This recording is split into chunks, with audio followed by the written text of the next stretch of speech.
She was 7 months pregnant when she saw them, her husband and his mistress, standing at the edge of the lake with that look, the kind of look that said, "No one will believe you anyway."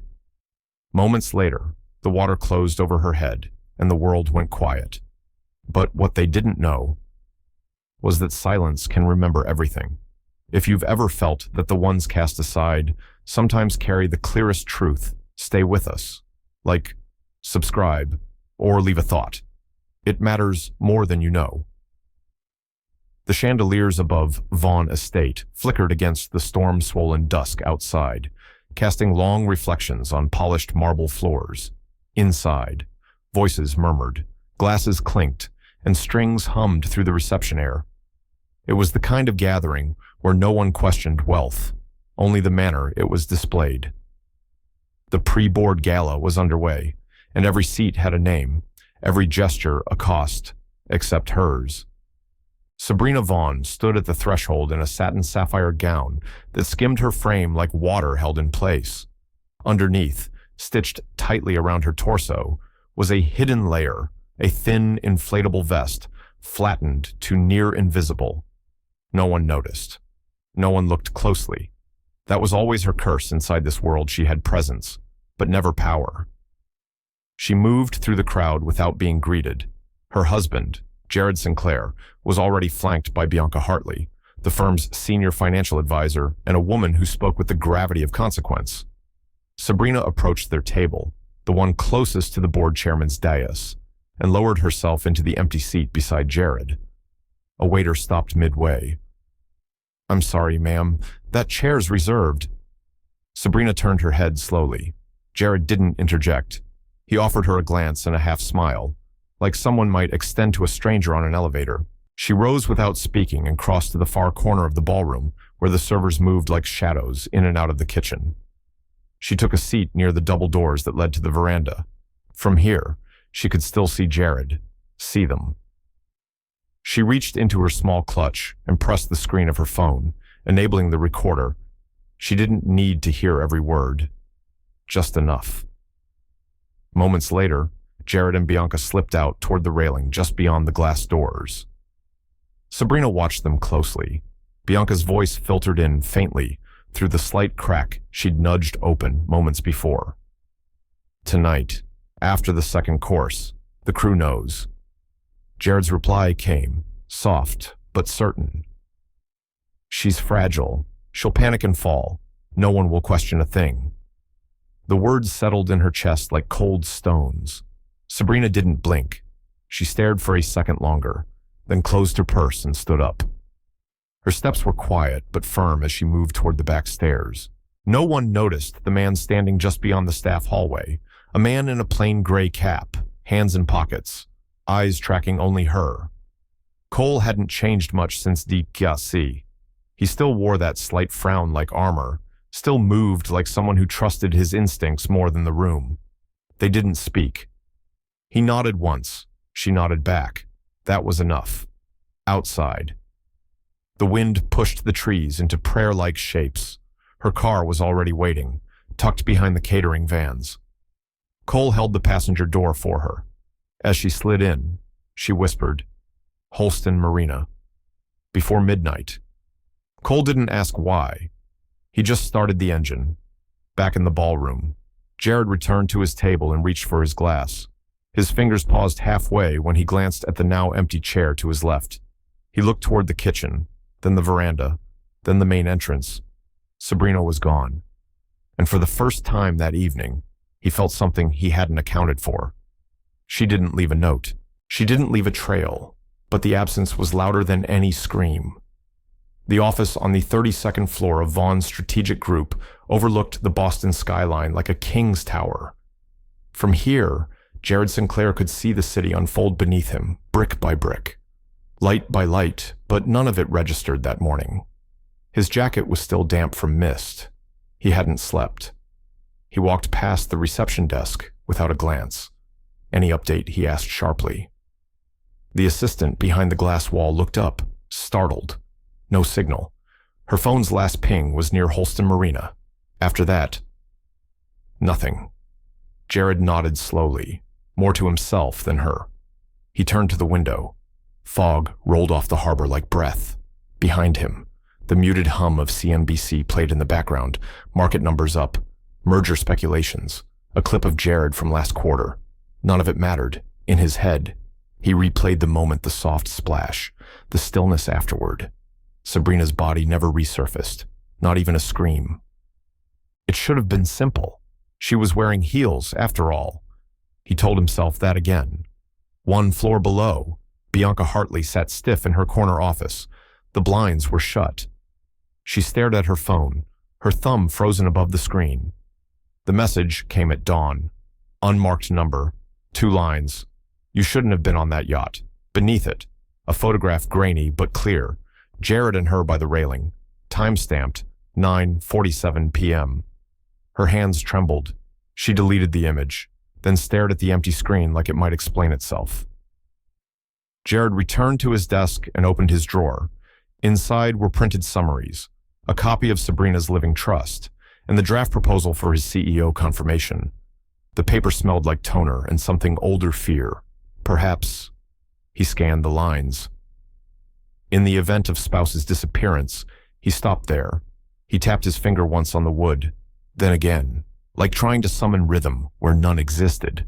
Across town, in a modest 2-bedroom house, tucked behind a corner gas station in Fall River. Sabrina sat cross-legged on the floor, her back against a wall lined with bookshelves. She wore an oversized hoodie, hair tied up, and held a hot mug in both hands.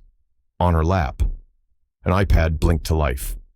She swiped through camera feeds angles of Jared's office, hallway shots from the 28th floor, sound files no longer than 10 seconds each.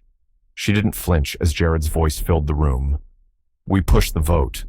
I need the board in agreement by Thursday. A pause. Bianca's voice followed. And if someone finds out, another pause. A sound like glass clinking. Jared again. Then we make it disappear, just like her. Sabrina stopped the recording. She leaned back against the shelf, eyes closed. Her breath moved slowly through her chest. Not rage, not even sorrow. Just weight. The house creaked as wind nudged the side windows. She looked around. This had been a friend's place once. Now it was a bunker. She set the iPad down and picked up a notepad from the floor, flipping through pages of names, dates, account numbers. At the bottom was a list: board members, known allies, weak links, hidden cameras. Cole had helped organize it. She hadn't asked him to stay. He just did. Her phone buzzed beside her. She glanced at the screen. Unknown number. She hesitated, then opened the message. 4 words: I saw you leave. She stared at them. A beat passed, then another. Another message came in. We should talk. The Langford Hotel in Philadelphia had the kind of ballroom where silence held weight. Gold accents on the ceiling, cream linens on the tables, and a podium set just beneath a massive chandelier. Vaughn Strategic's senior leadership filled the space with tailored suits and practiced poise. Jared Sinclair stood near the front, sleeves rolled, talking through the Darrow acquisition plan with a kind of polish he had perfected over years. Words like synergy, leverage, verticals.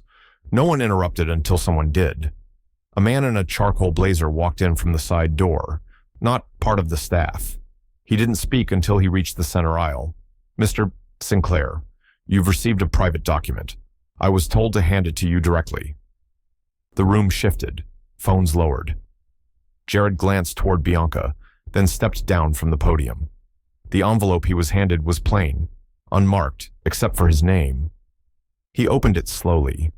One photo inside, glossy but old-fashioned, black and white, Sabrina, sitting on the edge of a docked yacht. Her face turned slightly to the camera, lips parted not in fear, but in some stillness just before movement. She wore a life vest under her evening gown. The marina lights behind her blinked in soft focus. Beneath the image, one line written in pen. Not everyone who falls into water drowns. Some know how to swim. And remember. Jared didn't blink. His throat tightened. His palms, still clutching the envelope, began to sweat. For a moment, the only sound in the room was the faint buzz of fluorescent light. He folded the photo once and slipped it back into the envelope. When he turned toward the podium again, his voice cracked once before resuming. Bianca excused herself 2 minutes later. In a private suite upstairs, she opened her own envelope. Inside was a printed document, a screenshot of a wire transfer, $480,000, routed from her personal account to an offshore fund in the Cayman Islands. The date matched the week after Sabrina disappeared. The second page held her signature, or something close enough. She sat down heavily on the edge of the bed, reading the fine print. Her mouth went dry. Elsewhere, inside a dim one-bedroom apartment in South Boston, Sabrina opened her laptop and uploaded the first file. The room was quiet except for the hum of an old heater and the muted sounds of street traffic below. Cole stood leaning against the kitchen counter, arms crossed. "It's not just about scaring them," she said, eyes on the screen. "It's about making sure they know I'm watching." The video was 32 seconds long. It showed Bianca in the hallway outside conference room D, handing an envelope thick with cash to Edgar Monroe, a senior board member. He took it without hesitation. Sabrina attached a note. "One of 6 has already accepted. The rest will soon understand what it means to be chosen." She hit send.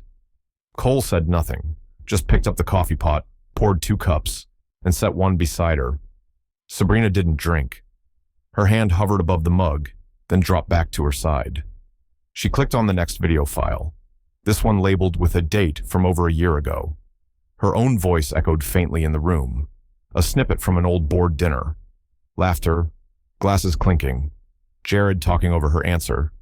"Don't worry," he'd said, chuckling. "She's here to look pretty, not to speak strategy." She closed the file before it finished. Outside the window, a city bus hissed to a stop. Tires on wet pavement. A girl in a yellow coat ran across the crosswalk, ponytail swinging. Sabrina watched her go. Then she opened the next file. The morning sunlight didn't reach far into the apartment. It stopped just past the kitchen sink, pooling on the cracked tile floor where Cole stood, coffee mug in one hand, the other holding a small photo in a bent plastic sleeve. Sabrina sat at the edge of the couch, a legal pad resting across her knees. Her handwriting filled every line, firm and angular, as if each name she wrote had weight. Cole passed her the photo without a word. She took it carefully, as if the image might burn through her fingers. It was a press shot corporate, posed taken during the launch event of Vaughan Strategic's Washington office 5 years earlier. In the foreground, Jared stood at the center, surrounded by board members. His tie was slightly crooked, his smile half-practiced. But in the background, nearly blurred out, was Sabrina, younger, in a charcoal dress, her head turned slightly, mid-conversation. She hadn't noticed the camera. But Jared had noticed her. Cole tapped a spot near the edge of the frame. "You see it." Sabrina leaned in. Jared wasn't just in the frame. He was looking at her. Not the crowd, not the lens, just her. "I thought we met at my cousin's wedding," she said softly. "He told me he was drawn to how different I was from the women he usually met." Her voice faltered. But he already knew. He watched from a distance. He planned. The photo bent slightly in her grip. Cole took a seat across from her. The silence between them filled only by the distant sounds of traffic and the faint clicking of the apartment's old heater. "Nothing about this was accidental," she said. "No," Cole replied, "but maybe what you do next can be—" She didn't respond. Instead, she laid the photo flat on the coffee table. Her fingers hovered above it before she reached for the notepad again.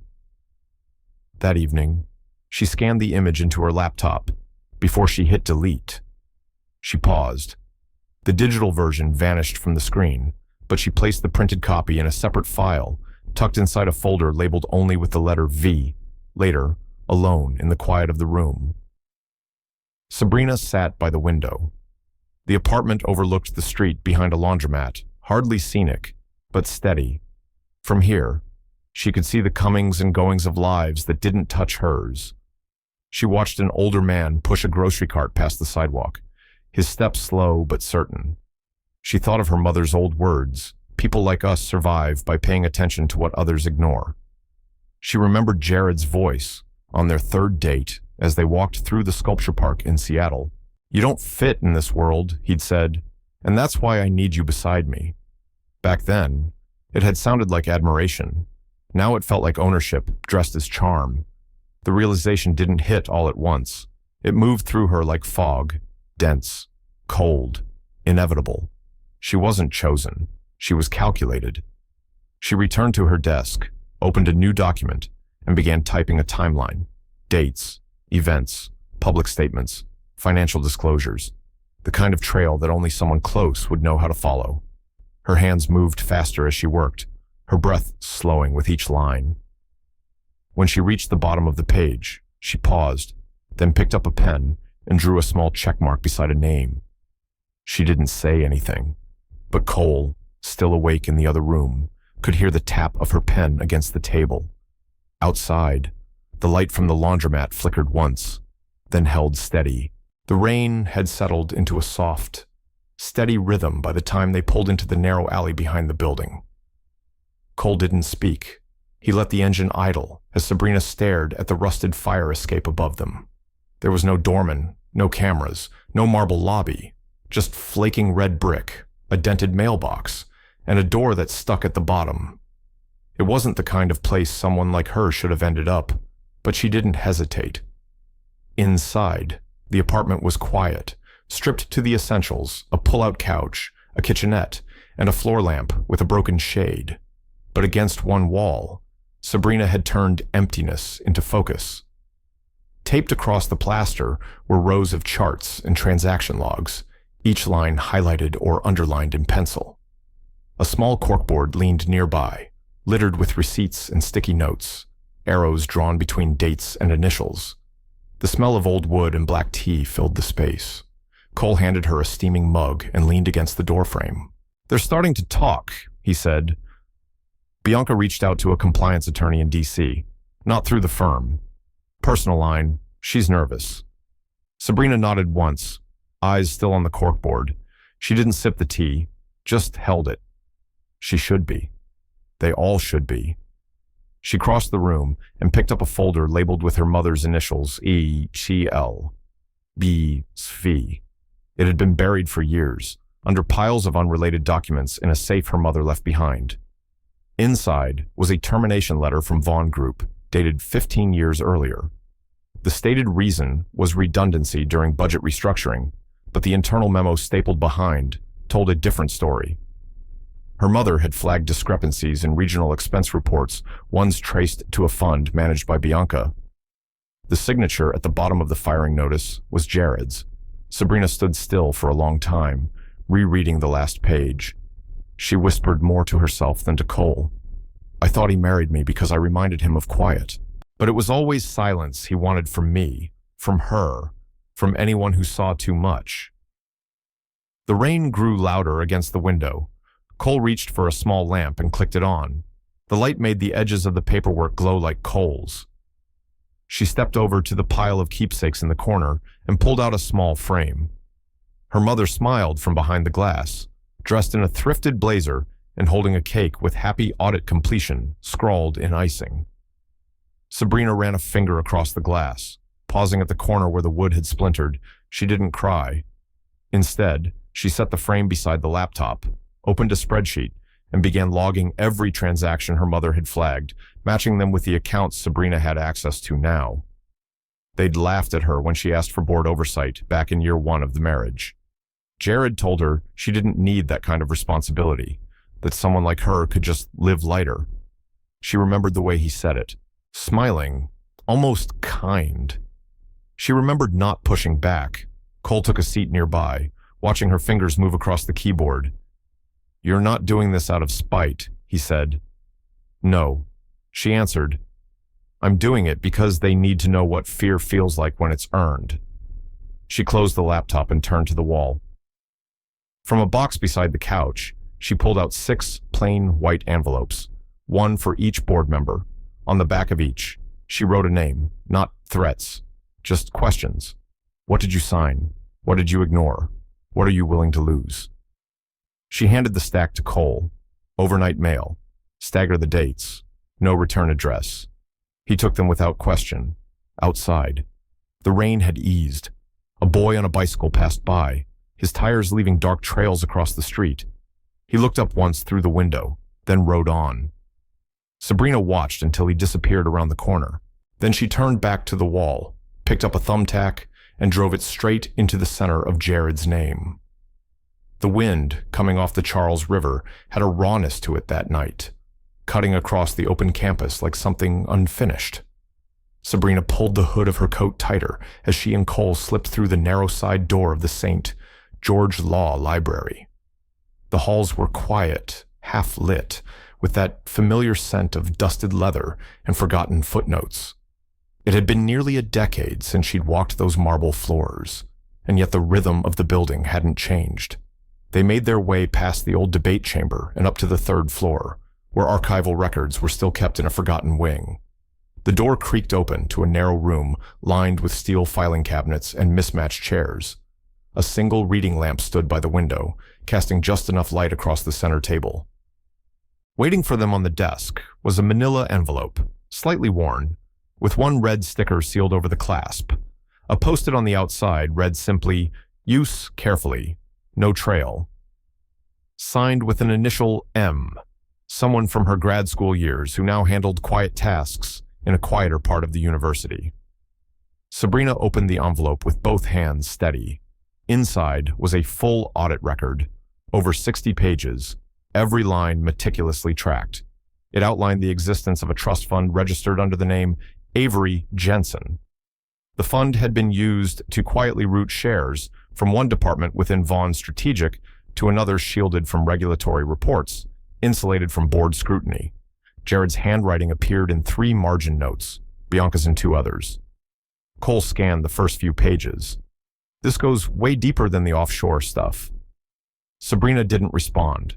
Her eyes moved slowly across each figure, underlines already drawn in red. She had marked these months ago, back when she was still asking questions no one wanted to answer. She reached the last page and closed the folder. "I'm not sending this to the press," she said. Then who Cole asked. She looked at him, voice quiet but firm. Lawrence Whitman. Whitman had been on the board since before Jared joined. He was old school, the kind who still believed in handwritten notes and direct questions. He never liked Bianca's tactics, but rarely spoke against them. Yet when Sabrina had once raised concerns about a misfiled quarterly report, he was the only one who asked her to walk him through it. She remembered that. He's the only one who might still know the difference between protecting a company and protecting a lie. Cole nodded once, then asked, "You want to sign it?" "No. I want it to come from someone he hasn't heard from yet." They left the envelope on the reading table, while Cole went downstairs to arrange a courier drop under a third-party name. Sabrina wrote a short note on the inside flap, "Before you vote. Read this. The law was never meant to serve those who stay quiet." Outside, the sky was beginning to mist again. They stepped into the open courtyard behind the library, the brick path wet beneath their shoes. As they turned the corner toward the parking lot, a student rushed past them, arms full of books and papers, barely noticing the pair. A loose sheet fluttered from her stack and landed near Sabrina's feet. She bent down to pick it up. It was a photograph, old, slightly faded, a candid shot taken at a fundraising event for the law school years earlier. She and Jared stood together, smiling, the university crest behind them. He had his arm around her waist. She was looking up at him, eyes still lit by something that, at the time, felt like possibility. For a moment, she held the photo in both hands, then folded it gently, slid it into her coat pocket, and kept walking. She didn't tell Cole about the photo, but as they reached the car, she tapped the folder in his hand and said, "Drop it by 7. If Whitman reads it tonight, he'll sleep lighter than Jared will." He started the engine, and they pulled away from the curb, behind them. The rain began to draw quiet, uneven circles in the puddles outside the library steps. The chandelier above the central ballroom of the Manhattan Country Club refracted light in calculated elegance. Everything in the room gleamed silver utensils, polished mahogany, names printed in embossed serif on cream place cards.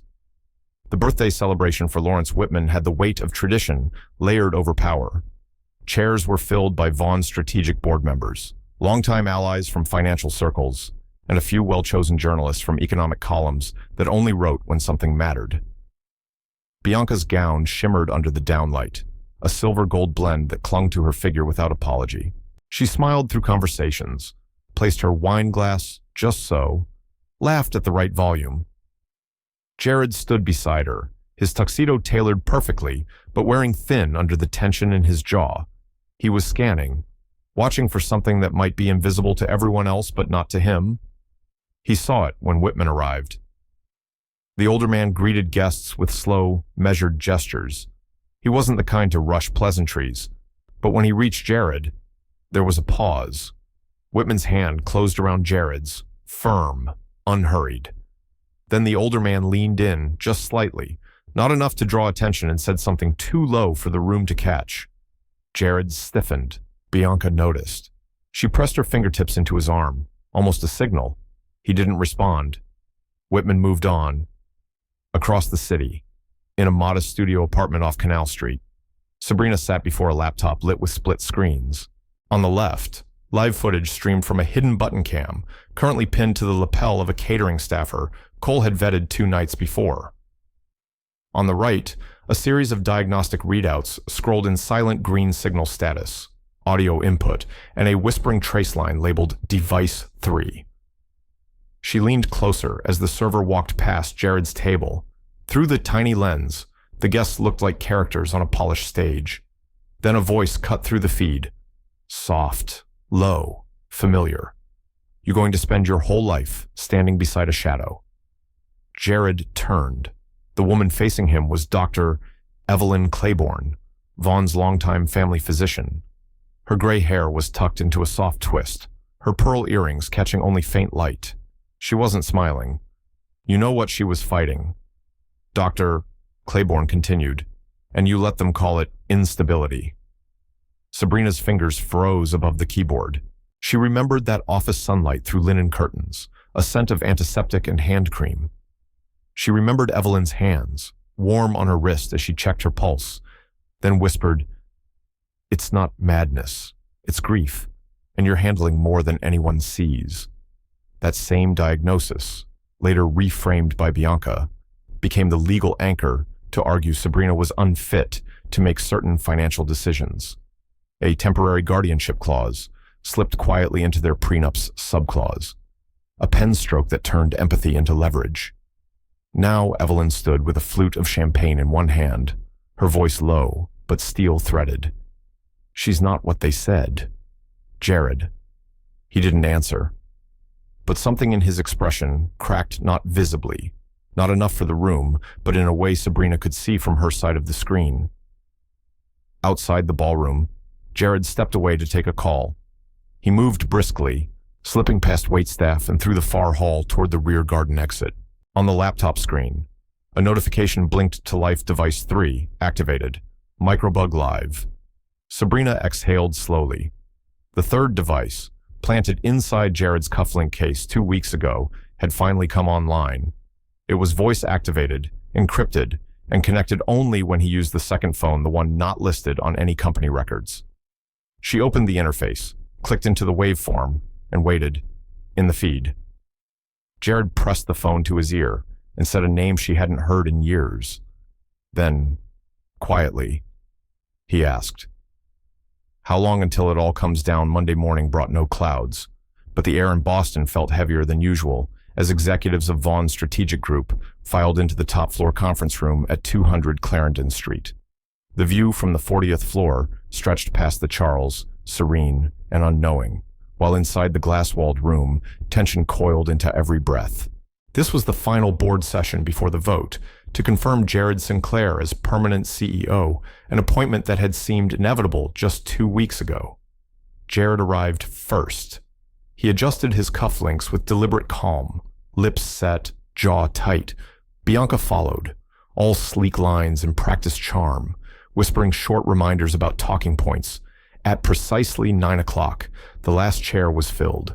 Lawrence Whitman entered last, his pace steady, gaze unreadable. He sat with his usual cup of Earl Grey, untouched. Jared stood, Thank you all for being here. As you know, Whitman raised his hand. Jared paused mid-sentence. A beat passed. Another, I'd like, Whitman said slowly, to open this session with a matter of compliance. He reached into the leather folder before him and slid out a stapled packet 12 pages thick, red ink along the margins. These documents reference a shell entity named Jensen Capital, registered in the Cayman Islands, dispersed internally in small transfers since early 2020, all tied to internal restructuring. A stir ran through the room. Jared didn't speak. Bianca leaned in, whispering urgently behind her hand. You said you erased the trail, Mr. Sinclair, Whitman continued. I'd like clarity. Specifically, who initiated the internal authorizations, who owns Jensen Capital. Jared cleared his throat. Jensen Capital was an intermediary temporary, necessary for flexibility during transition. Everything's legal. Is it? Whitman tilted his head. Because I also have a document indicating the same entity owns a quiet majority of our Class C shares acquired through trust swaps, hidden under a false beneficiary. Jared's eyes darted toward Bianca. She shook her head slightly, then looked away. Across the city, in the corner of a small rented apartment in Fall River. Sabrina watched the boardroom live, feed through a secure relay Cole had routed from a signal device hidden inside the conference speaker system. She sat in a wooden chair, her laptop open, showing synchronized data on the Jensen trail, dozens of transactions forming a network map. She didn't blink. The data feed shimmered as the projector in the boardroom lit up.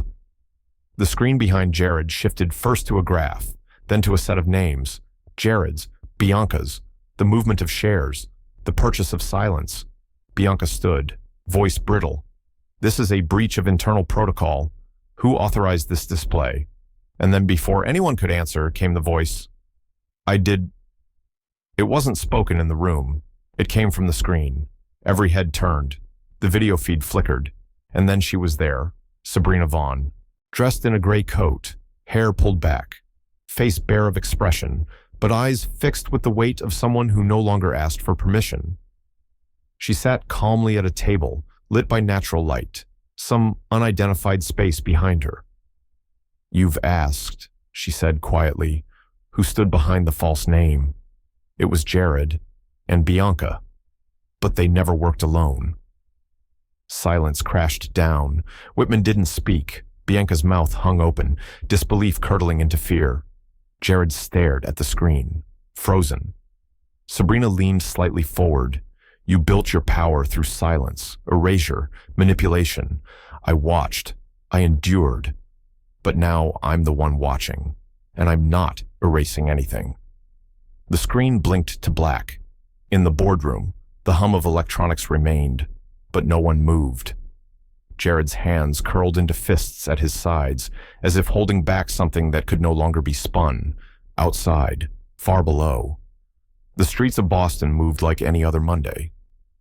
But in the tower, a crack had appeared clear, sharp, and impossible to ignore.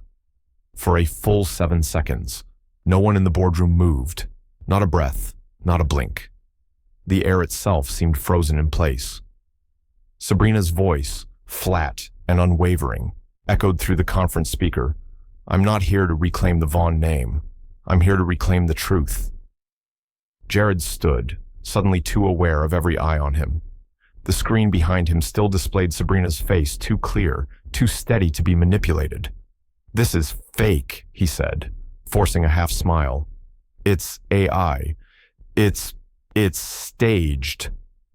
He reached for the remote. Whitman raised his hand again. Leave it. Sabrina remained still on the screen, holding a photo. It was old, faded edges, the kind that had been handled too many times. This is my mother, she said, lifting it higher, fired from Vaughn Group 27 years ago, signed off by Bianca Hartley, approved by Jared Sinclair. Bianca flinched. A thin line of sweat traced down her temple. Her hands gripped the arms of her chair, nails digging into the leather. Sabrina tapped a button. The screen flicked to an audio recording. Bianca's voice, unmistakable, filled the room. Just push her out, Jared. Do it, and you'll finally be free. In that moment, something shifted, not in Sabrina's favor, not yet, but away from Jared. The boardroom didn't erupt. It just cracked, the way faith does when you realize it's been placed in the wrong hands. Whitman leaned back. His gaze wasn't angry. It was tired. Bianca opened her mouth to speak, then closed it again. Sabrina's voice returned. You think no one noticed the prescription logs, the duplicate forms, the locked cabinet at Newton General. I was documented as unstable, medicated without cause. Jared signed it. So did the family doctor. No diagnosis, no consent. Jared snapped. Enough. This is character assassination. Whitman's voice was low. You forged medical consent. I did nothing illegal, Jared said, stepping forward. Everything was reviewed. Approved. No. Sabrina cut in. Everything was arranged. The screen cut to black. A slow flicker of silence rippled across the room. Not a dramatic exit, just the absence of denial. Jared stood there, jaw clenched, shoulders tight. He looked around, waiting for anyone to speak up for him. No one did. Not Bianca. Not the junior members of the board who had once smiled when he entered the room, and certainly not Whitman, whose silence now carried more weight than any accusation. After the meeting dispersed, they left one by one. Murmured conversations carried just beyond Jared's reach. Bianca disappeared without a word. Back in Fall River, Sabrina didn't smile. She simply closed the laptop. She knew the hard part wasn't over. It had only begun. That night, in the flickering light of a single desk lamp, a courier slipped a small envelope through the mail slot of an apartment 2 blocks from where Sabrina had last lived. Inside, a short letter, no signature. Just 5 words, handwritten in ink that wavered slightly, like the hand that held it had hesitated. I'm ready to hear everything. The bookstore smelled of old paper and rainy sidewalks. Sabrina stood near the back, fingers grazing the spine of a book she wasn't reading.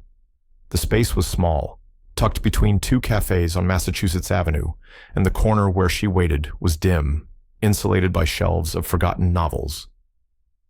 Louise arrived 10 minutes late. She wore a long brown coat and oversized sunglasses, which she didn't remove as she approached. Her heels made a soft thud on the hardwood floor. No words passed between them until they'd both sat, their table shadowed by tall shelves labeled literature, 1940s, 1970s. I didn't know what I'd say when I saw you, Louise admitted, but if even half of what you've uncovered is true, then we've all been part of something that should have ended years ago. Sabrina didn't speak right away. She placed a slim folder between them and opened it. Bank statements, transaction histories, a printed transcript of voice memos. At the top, in red ink, was a transfer from Jared's account to an offshore fund in Bermuda, flagged but never reported. Another memo bore Bianca's initials. I don't need someone to take the fall, Sabrina said, voice steady. I need someone who won't look away. Louise took a long breath. You're not asking for my protection. I'm asking for your conscience. There was a silence. Not uncomfortable, just full. Louise leaned back, processing. I used to think keeping the ship afloat meant steering clear of fires, but maybe we're already burning. Maybe it's time someone stopped pretending we're still sailing. She reached into her bag and pulled out a leather-bound folder. I found this while reviewing executive filings from the late 2000s. There's a name that appears too often in early stock transfers long before Jared even had voting power, Gregory Adler. He was listed as Jared's godfather on internal records. He hasn't held a formal position in years, but he still has leverage through proxy shareholders. Sabrina blinked. Adler retired a decade ago. Retired from public view, Louise corrected, not from influence. He's been reshaping the board behind closed doors. Jared wasn't the start. He was the continuation. Sabrina sat back, absorbing it. She had spent months preparing to expose her husband. But now it was clear the rot went deeper. It wasn't just about Jared. It was about an entire legacy built on silence and manipulation. If you go after him, Louise said, this doesn't end in a boardroom. It ends in court. or worse. I know, Sabrina said. Louise hesitated. You might not win. I'm not here to win, Sabrina said softly. I'm here to tell the truth out loud. Another pause. Louise opened the folder and slid it across the table. Inside were copies of board votes from previous years, some altered, others missing signatures. One was Sabrina's, forged in 2017. She held the paper in her hands like it weighed more than paper should. You asked me earlier, Louise said, what I'm willing to lose. Sabrina looked up. Louise met her gaze without flinching. Titles aren't honor. How we protect what's right, that's honor. Outside, the rain had stopped. The window beside them reflected two women who had once stood on opposite sides of a glass wall. Now, the wall had cracks. Sabrina closed the folder, slid it back into her bag. She stood. I don't know how this ends, she said quietly. Louise nodded. Neither do I, but I know where it begins. She reached into her coat and pulled out a smaller folder read. If you're serious about going all the way, she said, we start here. The rain had stopped, but the wind still pressed its fingers against the tall windows of Jared's Beacon Hill apartment. The city outside was restless headlines flickered across newsstands, and voices hummed through late-night broadcasts. On the muted television screen, a still image of Sabrina filled the frame. She looked directly into the camera, as if she had always known this moment would come. Former CEO's wife returns claims systemic fraud. The caption read below her face. Jared turned the screen off. He sat at the edge of the leather couch, a half-empty glass of scotch balanced on his knee. For hours, he hadn't moved. Bianca had stormed out earlier that afternoon, slamming the door without a word. He hadn't tried to stop her. The apartment was too clean, too staged, just like his life. He walked over to the old bookshelf in the corner, reached for a wooden box that hadn't been touched in years. It smelled of cedar and old ink. Inside were trinkets of metal from his father's service, a broken cufflink, and a letter, faded, folded, written in a hand he hadn't seen in so long. He sat down slowly, staring at the envelope. Sabrina Vaughn was written in soft blue ink. Below it, a date, January 4th, 2015. The first winter they were married. He turned the envelope in his hand but didn't open it. Instead, he reached deeper into the box and found a leather notebook. His father's. He hadn't read it in years, just kept it like an heirloom. Tonight, he opened it. At first, it was numbers, ledgers, contracts, familiar. Then, on the fourth page, a heading written in thick black pen, strategic liabilities. He froze. Underneath were notes in his father's shorthand, mentions of union negotiations, pension freezes, asset consolidations. Then one name, Teresa Klein, Sabrina's mother. Beside it, target for removal. Risk to asset neutrality. Incentivize resignation via projected shortfall. Jared read it 3 times. A slow chill rose up his back. The realization didn't come in a single hit. It crept. His father had orchestrated the dismissal of Sabrina's mother, not because of performance, but because she had threatened to audit the wrong spreadsheet. She had spoken up and paid for it. And Sabrina. She was never random. The internship offer, the early dinners, the curated mentorship, all seeded by proximity, all approved by a man who understood leverage better than love. His stomach turned. It was never just about her. It was about tying off loose ends. He stood, letter still in hand. The guilt that rushed him now had weight. He remembered their first argument after marriage, how she had asked, pleaded to be seen as more than a checkmark on a balance sheet. I don't want your money, she had said, voice trembling. I just want to be heard. He hadn't answered then. And now, the silence echoed louder than any response. The apartment seemed to shrink around him. The photos on the shelves, corporate parties, charity galas, awards looked like scenes from a life that wasn't quite real. None of them had Sabrina. None of them had meaning. He placed the unopened letter on the table beside him. His eyes burned not from exhaustion, but from something older, deeper. The grief of a man who had buried too many truths under the floorboards of power. He leaned forward, elbows on knees, and for the first time in years, Jared Vaughn wept, not for his name, not for his title, but for what he had once been too proud to hear. The room held its breath as he whispered something to the quiet. The rain had cleared, but the sky over Boston still hung in a low gray hush as Sabrina stepped through the heavy doors of the Suffolk County Civil Courthouse. Her coat was dark, collar turned up, face bare of makeup. Cole walked beside her with quiet steadiness, while Louise held a slim leather folder close to her chest. The hallway echoed with the sound of reporters waiting outside, their cameras flashing behind the glass doors. None of them spoke as the trio passed. Inside, Sabrina handed the petition to the clerk, 3 crisp copies, signed and notarized, a formal request to initiate an independent investigation into the corporate activities of Vaughn's strategic group. The clerk stamped it without looking up, the thud of ink against paper loud in the room's silence. The judge's response came swiftly within 72 hours. Both Jared Vaughn and Bianca Rain were to appear for preliminary testimony regarding internal stock manipulation and fiduciary misconduct. The bailiff read the terms aloud. Sabrina listened without flinching. When they stepped out into the corridor, microphones and voices swarmed like bees. "Mrs. Vaughn, do you believe the board will cooperate? What do you say to allegations of revenge? Is this personal or political?" Sabrina said nothing. She didn't need to. Instead, 3 hours later, she stood beneath the vaulted beams of the Rivera Community Arts Center, where her mother had once taught immigrant children how to dance through silence. The floors smelled of old pine and paint. The light came in, filtered, warm. It was not a place of power, but of memory. The press conference was modest. A handful of journalists, a few former employees, students, one teacher who remembered Teresa Klein's kindness on rainy afternoons. Sabrina stood at the podium alone, her voice calm, measured, her notes folded and never used. "I'm not here to restore a name," she began. "I'm here to restore what was stolen, the idea that some people matter less than others."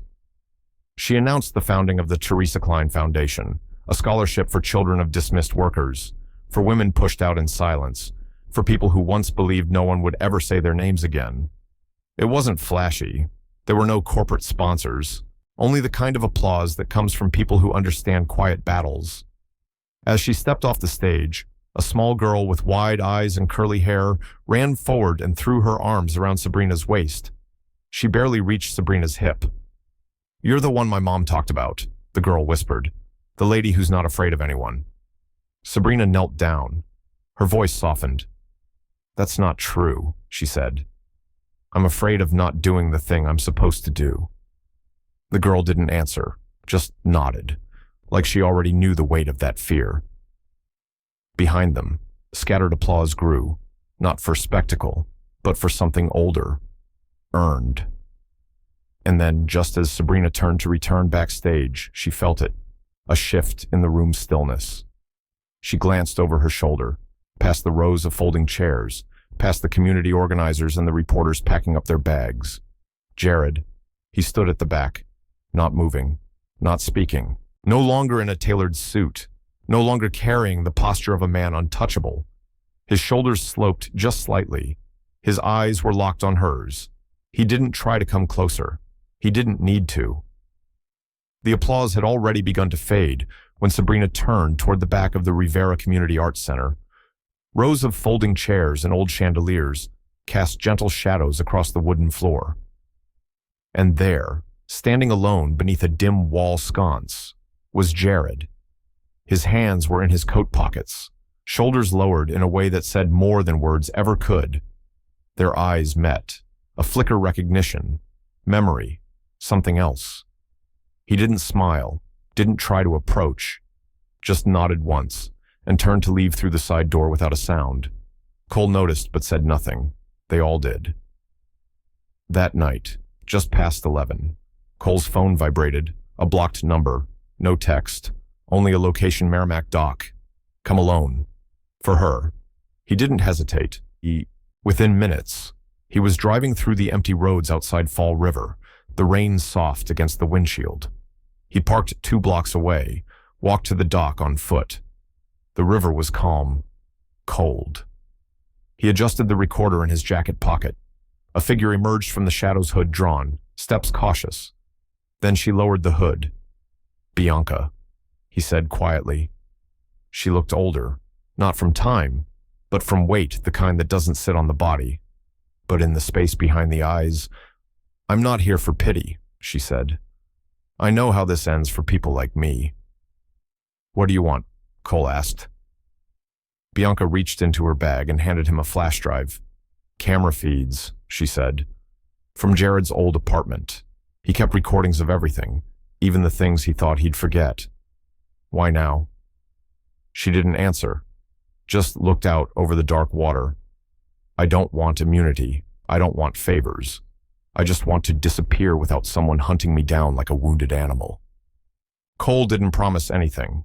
He just took the drive and watched her vanish into the night, as if carried by the wind. Hours later, the three of them sat in silence at the dining table of the small apartment. Sabrina inserted the drive into her laptop, fingers steady despite the chill in the room. The footage loaded slowly, clip after clip: investors, briefcases, handshakes, and then, in a private conversation caught by a forgotten lens, Jared's voice. She was never the plan, but she made us look good. A working-class story, a woman with no ties to old money, just enough grit to soften the Vaughn image. Sabrina didn't flinch, didn't cry. She just clicked pause, then leaned back in her chair and looked out the window, where dawn was beginning to press against the horizon. "You can lie to the board, you can lie to the public," she whispered, "but you can't lie to the memory of who you were when you said those words." Later that afternoon, while Cole and Louise reviewed legal responses in the next room, Sabrina sat alone at the kitchen counter. A soft knock echoed through the apartment. She opened the door slowly. Jared stood there. No bodyguards, no suit, no phone in hand. Just the same wooden box she once found in their bedroom closet, back when she still believed it held secrets worth forgiving. "I'm not here to apologize," he said. She looked at him without speaking. "I'm just here to put this back," he said, "where it always belonged." The boardroom on the 44th floor of Vaughn's strategic group hadn't seen light this late in years. Yet at 11:53 p.m., every chair was filled. The blinds were half drawn, hiding the glow of Boston behind a haze of glass and uncertainty. The room hummed with unease. Some whispered. Some scrolled through their phones, glancing at headlines they could no longer control. Jared sat 3 chairs from the center, for the first time in years. The leather creaked beneath him, but he didn't move. Whitman presided from the head of the table, papers spread like a fragile bridge between what was and what was coming. "We have no time for image management," Whitman began, his voice dry but steady. "The investors want blood. The press wants a name. And the foundation beneath this company, our credibility is thinning by the hour." A woman from legal coughed, almost as if seeking permission to speak. No one gave it. Across from her, 2 of the younger partners looked at each other, mouths tight, fingers interlaced in practiced restraint. Then the doors opened, not with a bang, just a soft push, but it was enough to turn every head. Sabrina stepped inside. Her coat was gray, her expression unreadable. In her hand was a single folder. She didn't look at Jared, didn't look at anyone directly, just walked to the edge of the table and placed the folder in front of Whitman. "I'm not here to reclaim what was taken from me," she said quietly. "I'm here to apply as an independent board member. You don't have to like me. You just need to ask yourselves if this company can still afford to silence voices like mine." The room held its breath. Bianca's seat was empty. Louise sat still, then slowly stood. "I've reviewed her records," she said. "I've verified the trail, and I've watched every clip. You don't have to agree with her methods, but if we pretend this seat belongs only to those who've never been burned, then we're not rebuilding. We're just rotating cushions." A few chuckled nervously. Some looked down. Others watched Jared. He said nothing, but his hands, resting on the polished table, opened slightly, as if releasing something. Whitman looked at her. "Why now?" "Because my mother worked 42 years and was buried with a pink slip in her drawer," Sabrina said.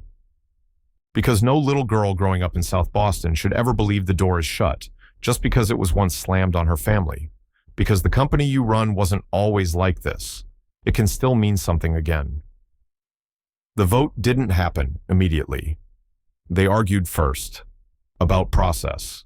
About precedent. About everything except the actual choice in front of them. Until Jared stood up, he didn't defend her, didn't oppose her either.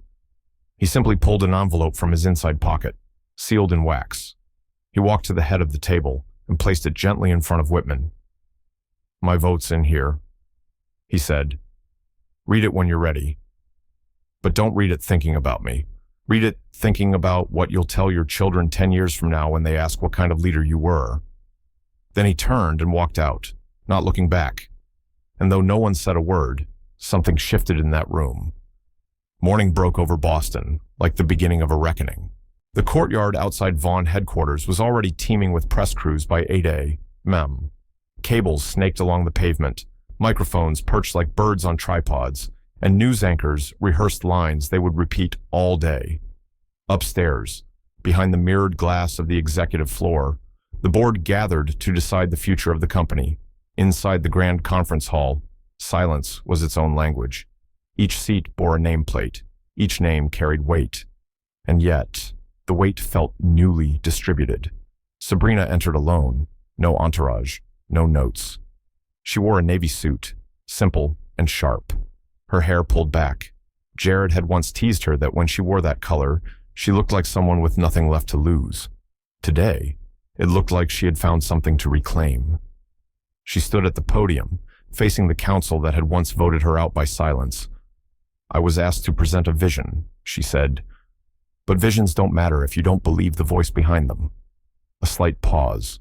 "So let me tell you a story instead. Not of a CEO or a company, but of a woman who once trusted too much, lost too much, and learned that being thrown off the boat doesn't mean you drown. It means you learn to swim. No slideshow, no financial forecast. Just a voice, steady and worn, breaking through walls no chart ever could." As the final speaker finished, the board began preparing for the vote. Envelopes passed down the table, ballots filled in, one by one. And then a sound, not from inside the room, but from every phone buzzing at once. A leak, a video, spreading fast. On the screen, Jared, caught in grainy security footage, signing a transfer document, the camera angle poor, but the audio unmistakable. Bianca's voice. "She'll never find out. Not if we clean this right." People froze. Even those who had once defended him now looked down. Moments later, the door opened again. 2 agents entered, crisp suits and sharper stares. Psych, one carried a small black folder, the kind that closed careers. "We have a federal order," one agent said. "Mr. Vaughn, we'll need you to come with us." Jared stood. He didn't ask questions, didn't call his lawyer. He just turned only once to meet Sabrina's eyes, his voice low. "No one really wins, do they?" She stepped closer. "No one's untouchable. Some of us just got better at pretending." Then, softer, for only him to hear, "No one's truly unbeatable. Just some haven't had the light hit them yet." As they led him out, another silence fell, but this one didn't tremble, it cleared. Bianca's fate came down swiftly. With the confirmation of fraud, her inheritance was frozen. The chair she once claimed by legacy, now emptied by law. Later that afternoon, the votes were tallied. Whitman read aloud, his voice almost tender with the final count. "By majority vote, Sabrina Lane is hereby confirmed as an independent board member of Vaughn's strategic group." Applause was hesitant at first, then firm, but she didn't stand to celebrate.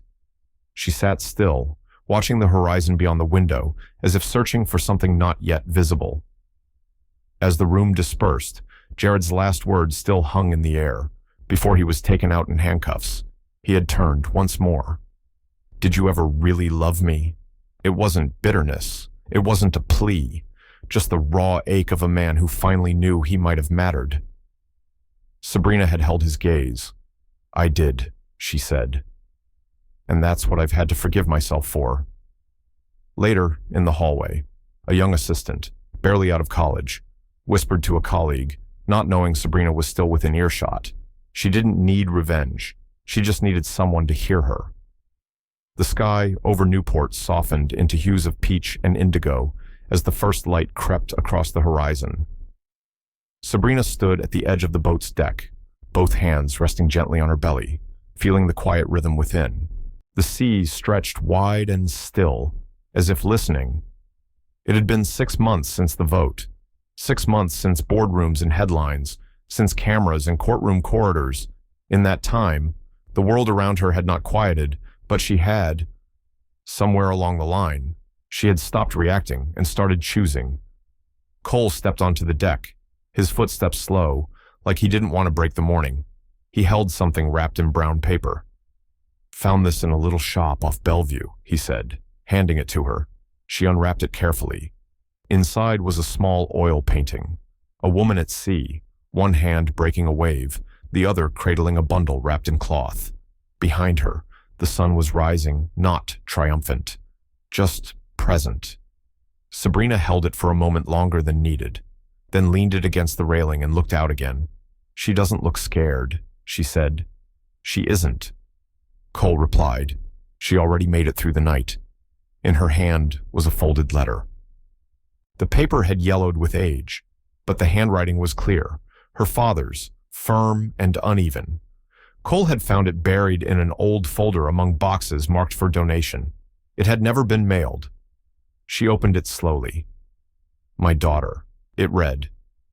"If this ever finds you, I want you to know you have always had value, not for what you do, or who you marry, or how you measure up to the world, just for being you. No name, no bloodline, no empire can define you better than your own voice." She didn't cry, not today. She just closed her eyes and read it again, aloud this time, her voice low and steady, like the tide, as if the child inside her could already listen. "You were born enough." The wind caught the edge of the letter, but she held on. She had nothing to prove now. Not to Jared, not to the board, not to the headlines that once called her a liability. She had chosen a name. Alara. It was her great-grandmother's name, the one whispered through old family stories. The woman who had walked out of a textile mill strike in Providence in 1912 and never stopped demanding more. Not for herself, for those who never made it out. Now, that name would live again, not just as memory, but as motion. As a girl who would carry both past and future inside her spine. The boat rocked gently.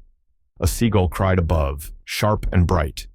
She turned to Cole, her hand resting over her stomach. "She'll ask about him one day," she said. "You'll know what to say." He answered, "I won't paint him as a monster," she said, "but I won't leave out the shadows either." They stood in silence, not because they had nothing to say, but because the words didn't need to fill every space. Not every journey needed fireworks.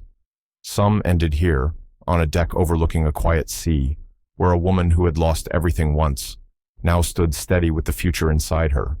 And behind her, the sun kept rising. The waves didn't say much that morning, just came and went, like they always had. But in the way she touched her belly, in the way she looked out past the horizon, there was a kind of peace that didn't need words. Not all stories close with justice shouted loud. Some end in the quiet of dignity reclaimed, of something broken being carried, not fixed. And maybe that's enough. Maybe what matters most is that she's still standing, still choosing, still here.